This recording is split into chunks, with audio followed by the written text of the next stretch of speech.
Casi $1.000 millones entregará el gobierno a Codelco a través de aportes para la ley de capitalización y un proyecto que inyecta recursos además desde la ley reservada del cobre. Es uno de los temas más novedosos de esta nueva capitalización. Bueno, vamos a conocer más detalles. Nos acompaña el diputado del PS, integrante de la Comisión de Defensa Nacional, Marcelo Tilling. Diputado, gracias por su tiempo. Muy buenos días. Bienvenido, gracias, diputado. Bueno, la gran duda es cómo se va a poder hacer esto de mitigar los efectos de la ley reservada del cobre para poder, desde ese 10%, sacar recursos para que lleguen de vuelta en el fondo a Codelco. Para compensarlo. A ver, la capitalización que se va a hacer ahora por casi 1.000 millones de pesos... De dólares. De dólares, perdón, tiene dos componentes. Claro, la primera es la ley de capitalización. Sí, no, 500 millones de dólares que va a aportar directamente el fisco de su bolsillo, por decirlo así, del Tesoro Público.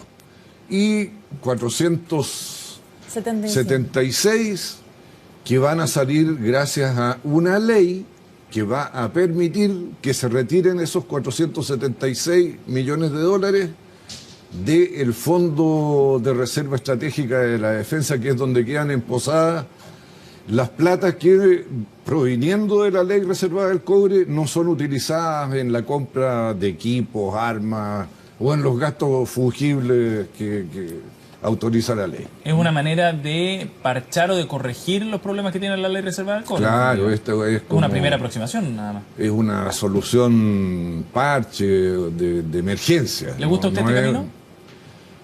Bueno, yo creo que hay que sacar a Codelco cuanto antes de las dificultades en que se encuentra en este momento, así que me parece bien, pero naturalmente que una solución estable, definitiva, de largo plazo requiere de una ley que termine, derogue la ley reservada del cobre y la reemplace por otro sistema de financiamiento de nuestra defensa. Diputado, estos 475 millones que son la novedad en cuanto a la forma en la cual se van o se busca obtener los recursos, tiene que ser vía un proyecto, ¿cierto? Sí, tiene que ser por ley. Tiene que pasar por el Parlamento. ¿Se hizo trabajo prelegislativo para saber si es que todos los actores que finalmente necesita el gobierno van a pasar a apoyar esta iniciativa? En sentido estricto, no. Pero tanto en la Comisión de Hacienda, a la cual también pertenezco, y en la Comisión de Defensa hemos escuchado varias veces a don Oscar Landarrech, que es el presidente ejecutivo de Codelco y que nos ha contado de la manera más descarnada cuál es la situación de la empresa. Y todos sabemos que está en dificultades, así que eso usted lo puede tomar en sentido amplio como trabajo prelegislativo. Hay, yo creo que un gran acuerdo implícito, se va a hacer explícito con la tramitación de la ley, de que esto es necesario subsanarlo, incluso con medidas que uno pudiera considerar de parche. Mire, el propio Landarrech ha propuesto que usted sabe, cada vez que Codelco hace una venta, tiene que entregar el 10% de la venta a los fondos de defensa. Sí, claro. Entonces, a lo largo del año, cada venta es entrego. Le recorta una colita. Claro. Pero ¿qué ocurre con este sistema de entrega por cada venta? Que se queda sin liquidez Codelco. Entonces, para tener liquidez y su flujo, solicita créditos. Y los créditos le salen más caros que si enterara el 10% de las ventas de una sola vez en el año, se ahorraría alrededor de 35 millones de dólares en pago de intereses. Y eso es algo que se puede subsanar de inmediato, porque no altera mayormente lo que es el fondo de la ley reservada del cobre y el sistema de financiamiento de la defensa. Y la otra cosa que se ha planteado y que en parte va a estar en este proyecto de ley cuando se autoricen los 476 millones de dólares, es que para los proyectos de desarrollo de Codelco que requieren inversiones altas, estamos hablando de alrededor de 2.000 millones de dólares por año, hasta completar como 18.000 millones de dólares, y para hacer el nivel mina, el Teniente, el Tajo, el Inca, en El Salvador, o el nivel subterráneo en Chuquicamata, bueno, esos fondos pueden ser prestados, entre comillas, por el Fondo de Reserva Estratégica. Usted sabe que ese fondo renta alrededor de 2% anual. Si usted invierte esa misma plata a título de préstamo, fíjese, sí, claro. En el desarrollo de Codelco se lo puede devolver con rentabilidades de 8 o 9%. Y más barato que quizás en el mercado. Sin Oye, duda. diputado, pero respecto al tema de la viabilidad de esta ley para poder sacar los los recursos del fondo de reserva y pasárselos a Codelco de vuelta. Por un lado, ¿estarán los votos disponibles para eso? Y segundo, ¿cómo se va a hacer entonces con el financiamiento de las Fuerzas Armadas? Porque me imagino que está contemplado dentro del financiamiento del 2017 lo que está como recursos en el fondo de reserva del cobre. ¿Cómo se compensa a las Fuerzas Armadas entonces? Mire, conociendo a mis colegas y a aquellos que pudieran ser más reticentes a esta iniciativa porque son, entre comillas, celosos defensores de la defensa y de nuestras Fuerzas Armadas, yo creo que aquí necesitamos el concurso de los comandantes en jefe y que hagan una muestra de patriotismo y ellos mismos les despejen las dudas a los que los puedan tener, en el sentido de que Chile no va a quedar desprotegido porque se utilicen transitoriamente recursos del Fondo de Reserva Estratégica para precisamente sacar del empantanamiento a la empresa que es la gran proveedora de los recursos de la defensa. Pero para eso se necesita la convicción de los comandantes en jefe del ejército, que es una pregunta que no sé si... Pero yo me tenemos imagino que han respuesta. llegado a comandantes en jefe del ejército, de la Armada y de la aviación porque son grandes patriotas y que mirarán los intereses generales del país y de la defensa. Quiero decirle que la clave de la defensa no es tener un rifle más. La clave de la defensa es tener al pueblo unido detrás de su defensa y de sus Fuerzas Armadas. Pero diputado, a nadie le gusta que le corten el presupuesto en todo caso. Pero si no le están recortando el presupuesto. Pero si es plata que está en el fondo de reserva del cobre Sí, para financiar pero las Fuerzas Armadas. no está utilizada y es harta plata. No puedo decirlo porque estoy bajo juramento de secreto, pero yo sé cuánto es y es harta plata. Y estos 476 millones, no voy a decir qué proporciones porque estaría revelando, Porque podríamos pero hacer no el es, cálculo tanta, matemático, no claro. es tanto.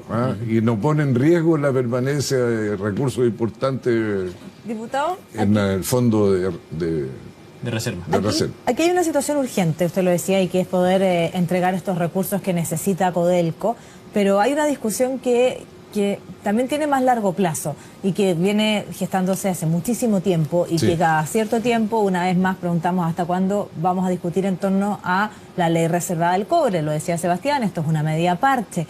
Finalmente, ¿quién se va a hacer cargo de modificar la ley reservada del cobre y para que Codelco no tenga que enfrentar la situación que enfrenta todos los años? Es una mochila pesadísima. Sí, Lo quiero decía el mismo recordarle. Larranderrech, usted decía que lo escuchaban constantemente también. Sí.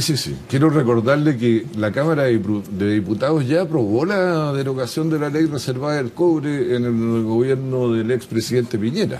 Con Alaman, ¿no? Con el ministro de Defensa. Estando Alaman en el Ministerio de Defensa.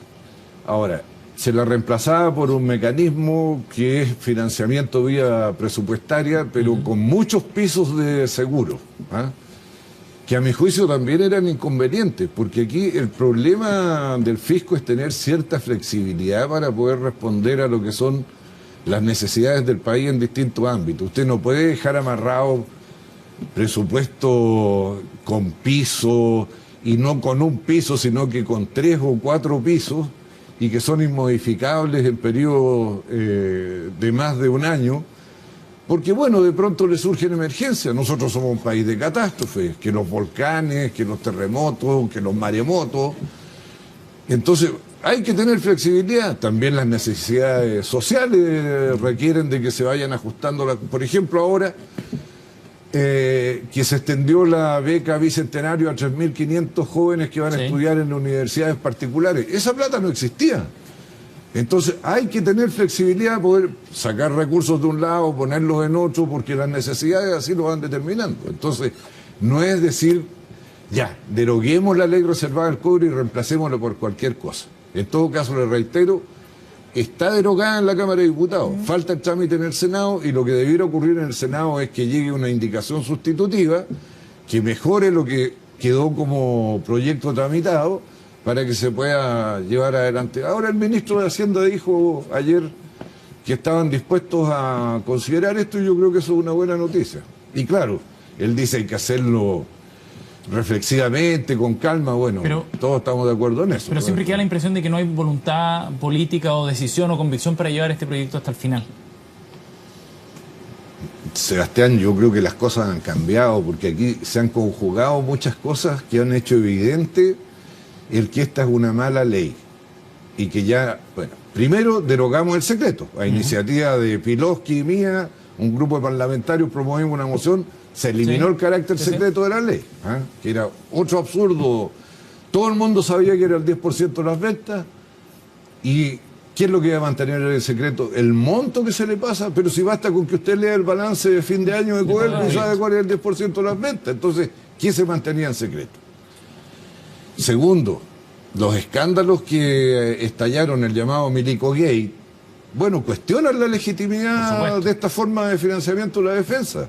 Hubo una comisión investigadora que produjo, además, resultados que se tradujeron en reformas legislativas al respecto. Sí.